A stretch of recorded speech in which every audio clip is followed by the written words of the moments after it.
Hello and welcome to AR ACE's Book Reports. This book report is on the book called The Miraculous Journey of Edward Tulane by Katie DiCamillo. It's a fantasy book worth 2 AR points. It is 211 pages. It is considered an easy read. You can very quickly fall into the story and get lost in Edward's adventures. This is a book that I picked up just by the front cover. So there was a teeny tiny rabbit walking towards a big door. And I thought, exactly what is this book about? So I opened it up and read about a page and a half, and I was hooked. This is what I read.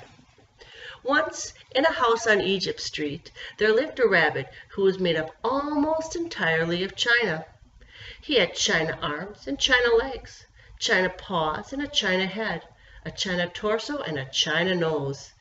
His arms and legs were jointed and joined by wire, so that his china elbows and china knees could bend, giving him much freedom of movement. His ears were made of real rabbit fur, and beneath the fur there was strong bendable wires, which allowed the ears to be arranged into poses that reflect the rabbit's mood. His tail, too, was made of real rabbit fur and was fluffy and soft and well-shaped. The rabbit's name was Edward Tulane, and he was tall. He measured almost 3 feet from the tip of his ears to the tip of his feet. His eyes were painted a penetrating and intellectual blue. All in all, Edward Tulane felt himself to be an exceptional specimen. That's where I could not put the book down. That Edward Tulane, this China rabbit, finds himself an exceptional specimen. So Edward was smartly made, 3 foot tall. He had an extraordinary wardrobe made of custom silk suits with matching hats and matching shoes.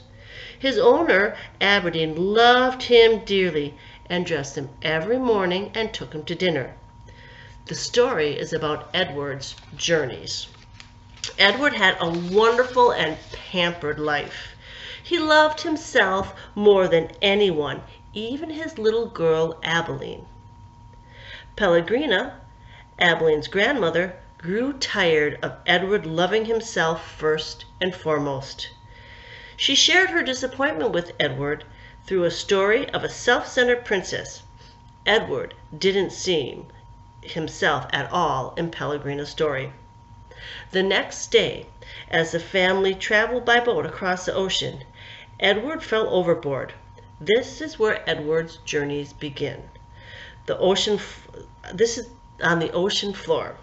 For the next 30 years, Edwards has miraculous journeys in the bottom of the ocean, with a fisherman, in a garbage dump, with a dog named Luck, with a hobo named Bull, with an old lady who turns him into a scarecrow, with Bryce and Sarah, and finally he ends up being shattered into many, many pieces. I love this book because it's a series of short stories. Each of his journeys is an individual story. I had a hard time putting the book down because I couldn't wait to see how Edward changed with each of his adventures. Each time he had an adventure, it touched his heart and it changed him from a self-centered, egotistical China rabbit to a loving China rabbit. The Miraculous Journey of Edward Tulane. I hope you enjoy it as much as I did.